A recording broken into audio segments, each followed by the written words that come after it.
অঘ্রাণেতে নবান্ন নতুন ধান কেটে পৌষ মাসে পিঠে পার্বণ ঘরে ঘরে পিঠে। নমস্কার বন্ধুরা, শুভ মকর সংক্রান্তি। মকর সংক্রান্তি পৌষ পার্বণ মানেই পিঠে পুলি। তাই এই সপ্তাহেও আমরা পিঠে বানাচ্ছি। আগের সপ্তাহে বানিয়েছিলাম দুধ পুলি, এই সপ্তাহে বানাবো পাটিসাপটা।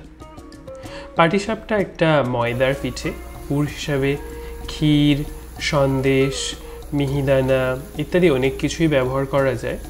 আমরা ব্যবহার করব নারকেল। নারকেলের সাথে গুড় মিশিয়ে সেখান থেকে তৈরি হবে পুর, এবং সেই পুর আমরা ব্যবহার করব। পুর তৈরিতে যে উপকরণগুলো লাগবে সেগুলো হলো নারকেল,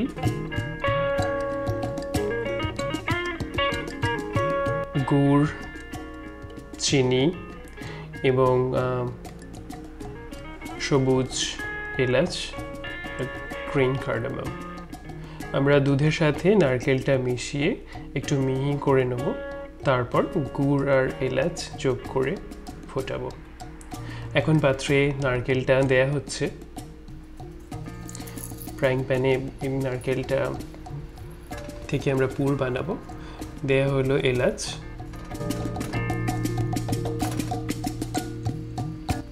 আপনারা জানেন যে এলাচের মধ্যে ইউক্যালিপটাস জাতীয় পদার্থ থাকে, যেগুলোর জন্য সুন্দর গন্ধটা হয়।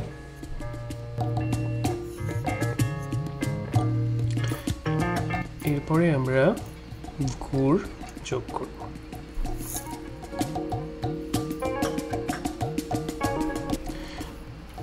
গুড় যোগ করে এবার আমরা পুরটা বানাবো। হ্যাঁ, যেটা বলছিলাম, নবান্ন আর পৌষ পার্বণ। পার্বণ মানে তো উৎসব। মানুষ তো বেসিক্যালি একঘেয়েমি পছন্দ করে না, প্রত্যেক দিনের একই রকমের জিনিসের বাইরে থেকে বেরিয়ে আসতে চায়। সেই জন্যেই বিভিন্ন ধরনের উৎসব। কিন্তু এই পিঠে পুলির উৎসবটা সেটা মনে হয় এই কারণেই যে এই সময় গ্রাম বাংলায় নতুন ধান ওঠে, সেই ধান থেকে তৈরি হয় গুড়ি থেকে পিঠে। আবার এই সময় নতুন গুড়ও পাওয়া যায়। তো এই পিঠে, গুড়, নারকেল সহযোগে তৈরি হয় নানান ধরনের পিঠে। কত রকমের তাদের রং, কত রকমের তাদের আকার।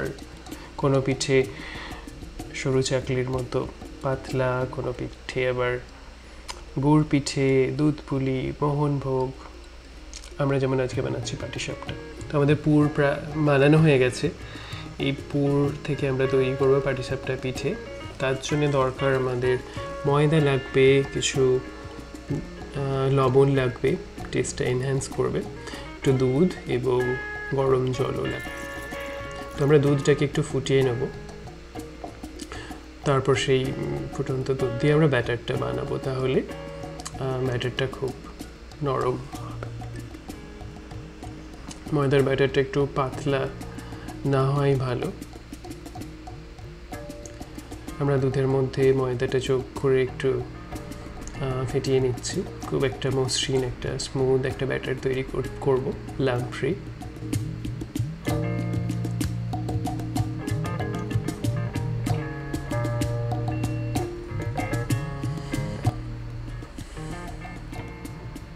মোটামুটি এই ধরনের কনসিস্টেন্সি থাকলেই ভালো হয়।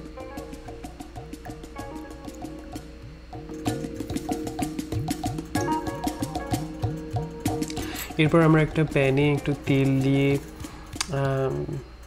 ঘুরিয়ে নেব। এরপর একটু টিস্যু পেপার দিয়ে একটু মুছে নেব, তাহলে এক্সট্রা তেলটা প্যান থেকে চলে যাবে। এরপর আমরা ব্যাটারটা যোগ করব। ব্যাটারটা দিয়ে অল্প একটু ঘুরিয়ে নিলেই একটু গোল হয়ে চারিদিকে চাড়িয়ে যায়। আপনারা দেখছেন কেমন একটা বুদবুদ তৈরি হয়েছে।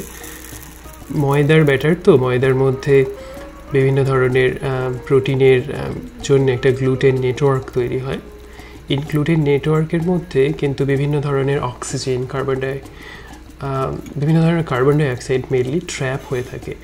তো সেই কারণেই এই বুদবুদগুলো তৈরি হয় এবং হিটে, তাপে বেরিয়ে আসতে চাইছে।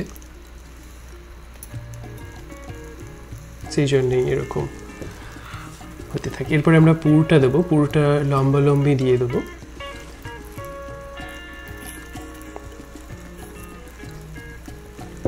লম্বালম্বি দিয়ে আমরা একটু তেল চারপাশ থেকে ছড়িয়ে দেবো।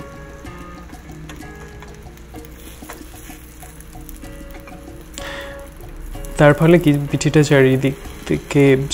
চারিদিকে তেলটা ছড়িয়ে দিলে খুব সহজে উঠে যায় আর ভেঙেও যায় না।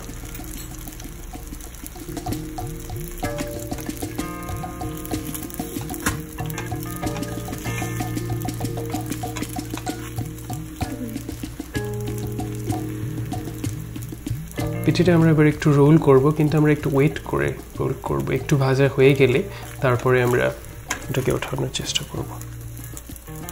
পিঠেটা কাঁচা থাকলে কিন্তু ভেঙে যাওয়ার সম্ভাবনা থাকে। এই যে আমরা রোল করছি, এখন রোল করার পর দুই ধার একটু চেপে দেবো, না হলে পুরটা বেরিয়ে যাওয়ার সম্ভাবনা থাকে। দেখুন রোল করছি কীরকম।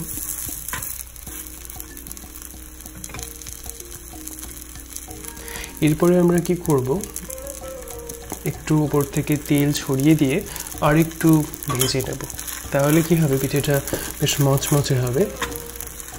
অনেকে ব্যাটারের সাথে মুগ ডাল, চালের গুঁড়ো যোগ করে দেন যাতে পাটিসাপটাটা মচমচে হয়। আমরা একটু বেশ ভালো করে ভেজে নেব।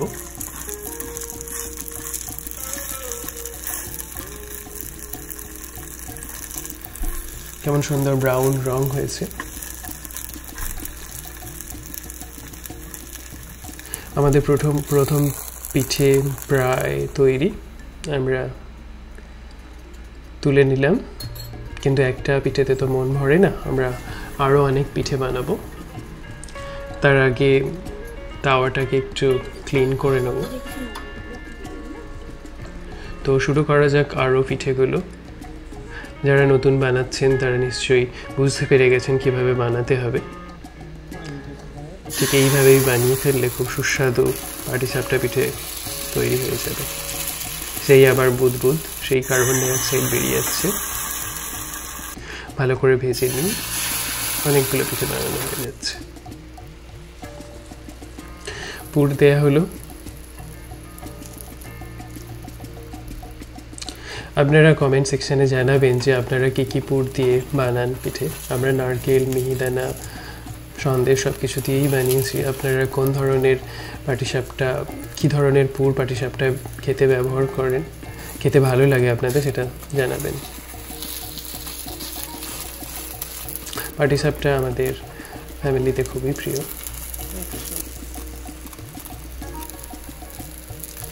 বেশ সুন্দর কিন্তু কালার হয়েছে।